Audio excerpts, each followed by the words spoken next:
siyang araw sa ating pagbablog po. Pasensya na po kayo, medyo malat-malat, sipon-sipunin dahil sa panahon. Kaya po medyo nakikita niyo naman po ang ating kalagayan. Dahil po yan ay sa sobrang init. Tapos biglang uulan. So mag-ingat po ang madlang people sa ganyang klima. Ayan. Ngayon po napakarami po ang nag-aabang kung ano daw po ang nakikita ng tarot sa impeachment na nagaganap o follow-up sa impeachment na nagaganap sa ating Vice President, VP Sara. Actually po ito ay marami na ang naguguluhan, marami na ang nangyayari. Tingnan naman natin ang tarot kung ano ang kanyang gustong iparating sa madlang people. Ayan. Ating scrambulin at rambulin at nang malaman natin kung ano talaga. O tarot, ipakita mo sa akin kung ano ang nakikita mo dito sa impeachment na nagaganap sa ating Vice President VP Sara. Pakita ang katotohanan.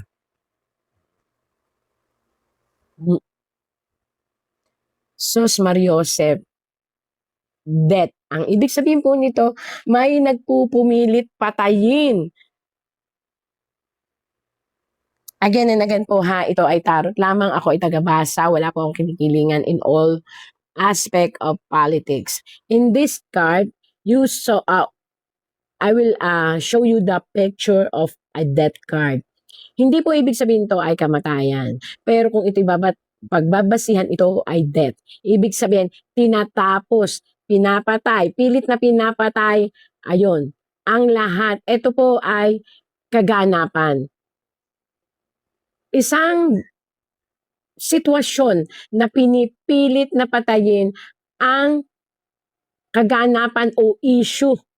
Tungkol po ito sa isang malalaki at mahalagang potensyal ng pondo o korupsyon. Ito ha, kitang-kita nyo naman. Death, pagkatapos, ito ay pamumuno, kung saan ang namumuno is problemado. Kita-kita nyo naman ang mukha, problemado.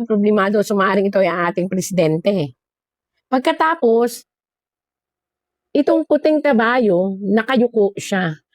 Pinipilit na gawaing smooth, maayos, pinipilit na ipakita sa madlang people na maayos ang lahat. Ito po yung tarot lang, binabasa ko lang po. Subalit, ang nakataas na bandera ay itim at puti, kung saan ang may dala ay isang taong tila baga walang sustansya. Kasi ayan bakit sinabing walang sustansya? Siya ay isang kalansay or bungo.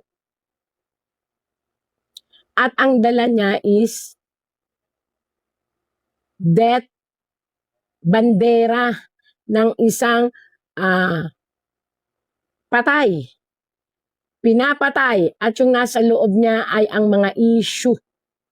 Ayan. At ang inang bayan ay yung nakahandusay. Blue and white. Nakahandusay po ito. Ayan, may babae po nakahandusay representing our inang bayan. At nakita ninyo, samot-sari na bata, matanda, pari. Pari ito nakalagay dyan. Tapos punong-puno po ng pagluha. So, ang ibig sabihin po, itong nangyayari nating impeachment ay maraming kababalaghan. Hindi natin alam kung ano yung kababalaghan yun, pero nagre-represent ito ng luha, nagre-represent ito ng pagtatakip, nagre-represent ito ng pagpapakita ng kapangyarihan, at pang-apat, nagpapakita itong ating impeachment na nangyayari na para bang may pinapaboran at may hindi. Parang ganun. Kaya ang lahat po ay magulo. As in magulo. Itong magulo po ito hanggang 2028. Like po, nakakatakot. At ang maiipit po again and again ay ang inang bayan. At ang impeachment po ay pinapatuloy, subalit. Nakataob po ha, ito nakataob. Again and again, sinabi po iyan nung una ko pa pong tinarot. Pag-isipang mabuti itong impeachment na ito. Wala pa akong kinikilingan. Tarot lang po ito. Ayan. Bagkus nyong patayin, bagkus nyong ilubog, bagkus nyong sirain. Ayan Ayan o, binagsak na lahat ng cup. Tapos may mga bloody pa. Ibig sabihin ng bloody, may mga nangyayari na truth or not, parang ganon. Mananatiling uhaw. Uhaw po ito, uhaw, nakabaliktad. Ang bayang Pilipino, naku, talagang ito po ay sinasabi ko sa inyo, ako na po ang nagsasabi sa inyo, ito po ay both parties. Hanggat maaari po, paniwalaan nyo po, ito po ay tarot. Bagkus ibinabaon, bagkus sinisira, kaya totoo o hindi ang ano pamang paratang, ito po ang sinasabi ko sa inyo. Ang mamamayang Pilipino ay nais ibalik ang pamumuno ng nakaraang henerasyon ng mga Duterte. Yun po ang lumalabas dito at ang sabi dito, dadaan lang po ng mga chaos o gulo. Subalit, isang pag-aaklas ang magaganap na hindi na ano bang tawag doon? Maaantala. At ito ay may permiso mula sa universe. At kahit ito, ayan ho, universe yan. At kahit ito ay baliktarin, pigilin, lalong, ito po ito nakakatakot, lalong mababaliw ang sambayan ng Pilipino para makamtan at malaman ang binabaliktad na korupsyon. Ito po ay isang babae. Ito po ay isang babae o inang bayan na hindi na po siya white, naka-color red na po siya. Ang ibig sabihin, may isang malaking kaganapan kung saan ito ho may tubig na isinasalin. Ang lahat ng nangyayari ngayon sa impeachment, sa Senado, sa sangay ng gobyerno, ay mapupunta sa isang ito ho kasi kasulatan. Pagkatapos ito, hustisya ito. Ito, babae at lalaki. Haharap, babae at lalaki po, haharap po sila sa hustisya ng universidad. Ibig sabihin po nito ay hindi magpapatalo ang universe. Mahirap kalaban po ang universe. Para ako na po nagsasabi sa lahat po ng nasasakupan ng bansang Pilipinas at ang ating presidente at ang ating vice-presidente. Tandaan nyo po, may isang matinding institusyon ang magpapatunay at magbabasura ng impeachment. Ito po ang sabi dito. At ito'y hindi madidiktahan ng presidente o ng kahit sino. Hindi ko po alam bakit ito lumabas. Kasi over the matter of law, may isang institusyon ang tatayo at ikukorek ang lahat ng sitwasyon dito sa impeachment na ito. Hindi ko alam. Ang magiging kalaban po dito sa impeachment na ito, paniwalaan niyo po hindi, ay ang puso ng masang Pilipino. Maaaring ito ang magbuklod upang ang isang mataas na institusyon ng enerhiya ng gobyerno ay hindi pasaklaw sa kahit sinong mataas na nakaupo, kahit po sa presidente. Dahil itong batas na ito ay mas mataas kaysa sa batas ng nanunungkulan at nakaupo. At para po sa lahat, bago mangyari ito, kinakailangan pong ihinto na lang ang impeachment. Hindi ko po kayo, desisyon nyo po yan, ang akin lang ay ang tarot. Kasi po, dito ang sinisira po ay ang kredibilidad ng ating vice-presidente. Ayan, nakabaliktad. Subalit, ang pinakamasakit na katotohanan, binibigyan ng sitwasyon na yan na maging mabango ang ating vice-presidente, mahalin ng masa, at tangkilikin. Marami pong mangyayari marami pa pong mangyayari. Andyan po ang magkaroon pa ng kaguluhan. At may parating po, isang tao, lalaki, bigla na lang pong itong susulpot at magbibigay linaw kung sino man to ay ikagigimbal ng lahat.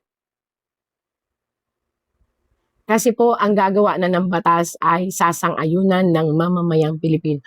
Hindi ko po alam bakit ganito. Ayan po, mamamayang Pilipino po ito. Sana lang magkasundo-sundo na kasi hintayin na lang po ang botohan ng 2028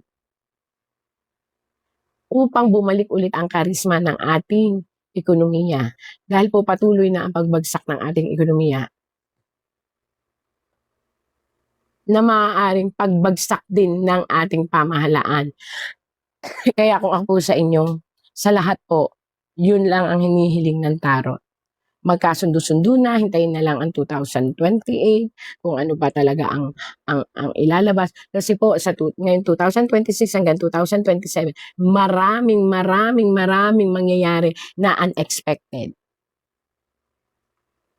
At ito po ay hindi nakakabuti sa ekonomiya ng ating bansa, lalo na sa moral ng ating lahat. Dito ipinakikita na may makikialam na napakataas na hukom ng Pilipinas. Kasi po, ang inang bayan ay hahanap ng paraan para makamtan ang hustisya. At sana manindigan ang lahat. Bakit sinabi ko po? Kasi dalawang beses na mapapatunayan na ang lahat ng nangyayari ay dahil lamang sa pagtatakip. So may lulutang at magsasalita na lahat ng ito ay dahil lang sa pagtatakip sa mga pondong nawawala sa ating gobyerno. At may lulutang na patutunayan na ang impeachment na ito, pagtiyagaan lang niyo po, Ma'am BP Sara, manalangin kayo sa Panginoon. May darating pong tutulong, hindi inaasahan. At mawawala ang kapangyarihan ng pera dito. Ang iiral ay ang katotohanan. Kaya tiyaga lang po. Pero 2026, 2027, talagang ang dami pa pong mangyayari na puro iaano kayo, para kayong nasa ano ba yun? Nasa isang kumukulong batikos na talagang ayaw bitawan ng mga taong gusto kayong sirain. Pero sabi dito sa tarot, may biglaang mangyayaring universal ang gagalaw. Di ko alam kung ano po yun. Kung ano man po yun, ito po ay malalampasan niyo po. Kasi aayon ang panahon sa pagdating ng isang tao, kung sino man po yun ay hindi ko alam, lumabas lang po dito. Para patunayan na ang impeachment ay nagaganap, hindi para kayo ay, ano ba yun? Pahirapan, kung hindi para kayo ay gamitin, pangtakip sa lahat ng negatibong nangyayari. So, ang nangyayari, parang ginagamit ang impeachment. Yun ang sabi po ng tarot, ha? Para lang maraming mapagtakpan na negatibong nangyari sa ating gobyerno. So again and again, ito'y tarot lang po. Yung mga natamaan, sana huwag magalit. Tagabasa lang po ako ng tarot. Sana po ay maunawaan ninyo na kailangan ng mga tao na humiling sa akin na basahan ng tarot. So again and again, God sent miracle everyday. Pray lang po tayo.